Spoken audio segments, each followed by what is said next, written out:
दिव्यम राधिका के पास पहुंच जाता है और राधिका को बचा भी लेता है आदि मानव से। लेकिन यहाँ पर बड़ी ट्विस्ट यह होता है कि पहले तो सरदार का बेटा राधिका से शादी करना चाहता था, पर अब सरदार की बेटी दिव्यम से टकरा जाती है, जिसकी वजह से वह दिव्यम को पसंद करने लगती है। राधिका जो चूड़ी रास्ते में गिराई थी ताकि दिव्यम जी को पता चले कि मैं इसी रास्ते में इसी जंगल में हूँ, तो वह लड़की वह चूड़ी दिव्यम से लेकर के पहन लेती है और उसी टाइम से दिव्यम को अपना पति मान बैठी है। दिव्यम जैसे ही राधिका को बचाने के लिए आता है, वह लड़की अपने सारे ग्रुप में जा करके बता देती है कि जिस लड़का से मैं शादी करना चाहती थी वह लड़का इस जंगल में आ चुका है और वह लड़का उसी की पति है। राधिका सुजाता को बचा करके लेकर जाने वाली रहती है। दिव्यम उधर घेरा में फंस जाता है। वह लोगों के बीच में वो सरदार कहते हैं कि आपको मेरी बेटी पसंद करती है, इसीलिए आपको मेरी बेटी से शादी करना होगा। राधिका शोक में पड़ जाती है कि पहले तो यह लोग अपने बेटे से मेरी शादी करना चाहते थे, अब दिव्यम जी भी इस बड़ी मुसीबत में फंस गए हैं। अब दिव्यम जी का शादी यह लोग कहीं अपने बेटी से ना करा दे, अब इस मुसीबत से कैसे बचे राधिका सोचने लगती है। वही घर में दादी अनशन में बैठी हुई है और दादी भोले बाबा के सामने हाथ जोड़कर कहती है कि जब तक सुजाता और राधिका सही सलामत घर नहीं आ जाती है तब तक मैं ना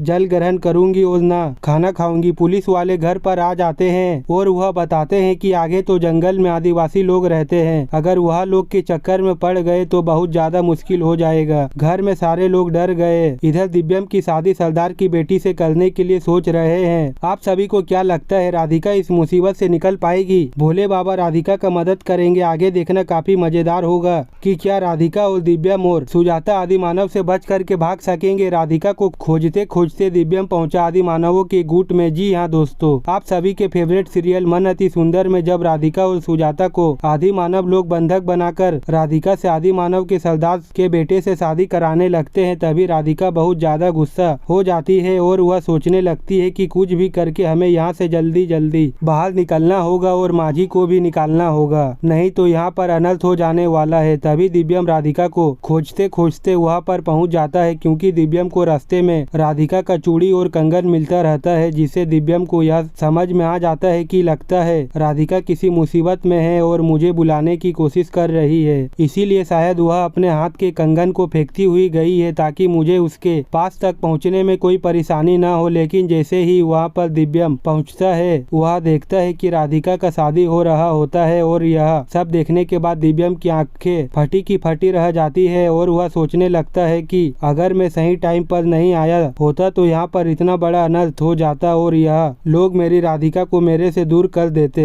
और माझी को भी कुछ न कुछ हानि जरूर पहुँचा दे, क्योंकि उन्हें बदला लेना था सुजाता का। लेकिन जैसे ही वहाँ पर दिव्यम पहुँचता है, दिव्यम को भी आदि मानव लोग चारों तरफ से घेर लेते हैं और पूछने लगते हैं तुम कौन हो और कहाँ से आए हो और यहाँ पर किस लिए आए हो। जहाँ अब राधिका और सुजाता के साथ दिव्यम भी एक बड़ी मुसीबत में तो फंस चुका है, क्योंकि अब जल्दी सरदार अपनी बेटी की शादी दिव्यम से कराने का फैसला कर लेता है। यह सब कुछ सुनकर सुजाता और राधिका अब काफी परेशान तो हो जाते हैं, क्योंकि दिव्यम अगर ऐसा नहीं करेगा तो वह राधिका और सुजाता को चोट पहुंचाएंगे, मगर दिव्यम नहीं चाहता कि उसकी वजह से राधिका और सुजाता को कोई भी चोट लगे। इसीलिए अब वह सुजाता और राधिका को बचाने के लिए सरदार की बेटी से शादी करने के लिए हाँ तो कर देते हैं, जिसकी वजह से अब सरदार और उसकी बेटी काफी खुश हो जाते हैं। लेकिन अब दिव्यम के पास भी कोई रास्ता नहीं होता है, लेकिन राधिका इन सब से निकलने की अपनी पूरी कोशिश करने वाली है। वहीं जब दिव्यम और उस सरदार की बेटी की शादी होने की तैयारी हो रही होगी, तभी राधिका सुजाता और दिव्यम को लेकर वहाँ से भागने का प्लान करने वाली है।